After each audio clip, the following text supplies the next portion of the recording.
کہتے ہیں کہ ایک دن گاؤں کے کنویں پہ عجیب ماجرا ہوا کہ جو بھی ڈول کنویں میں ڈالا جاتا وہ واپس نہ آتا جبکہ رسی واپس آ جاتی۔ سارے لوگ خوف زدہ ہو گئے کہ اندر ضرور کوئی جن وغیرہ ہے جو یہ حرکت کرتا ہے۔ گاؤں والوں کی پریشانی دیکھ کر ایک بندے نے اندر جا کر راز معلوم کرنے کی حامی بھری، مگر ساتھ ہی ایک شرط لگا دی کہ میں کنویں میں اسی صورت میں جاؤں گا جب رسا پکڑنے والوں میں میرا بھائی بھی شامل ہو۔ شرط پوری کر دی گئی اور اس کے بھائی کو بلایا گیا۔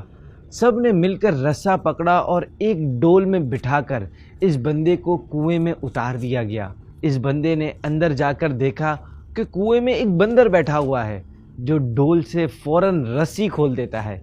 اس بندے نے اپنی جیب کو چیک کیا تو اسے گڑ مل گیا۔ اس نے وہ گڑ اس بندر کو دے دیا، یوں بندر اس سے مانوس ہو گیا۔ پھر اس بندے نے بندر کو کندھے پر بٹھا کر زور زور سے رسا ہلایا۔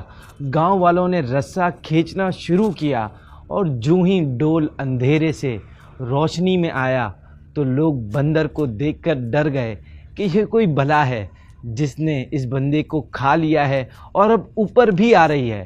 وہ سب رسا چھوڑ کر بھاگ گئے، مگر اس بندے کا بھائی رسے کو مضبوطی سے پکڑ کر اوپر کھینچنے کی کوشش کرتا رہا اور اسے کنارے تک لانے میں کامیاب ہو گیا۔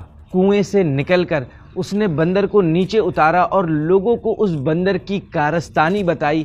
پھر کہا کہ میں نے اسی لیے اپنے بھائی کی شرط رکھی تھی کہ اگر میرے ساتھ کنویں میں کوئی پرابلم ہو تو تم سب تو بھاگ جاؤ گے، جبکہ بھائی کو خون کی محبت روکے رکھے گی۔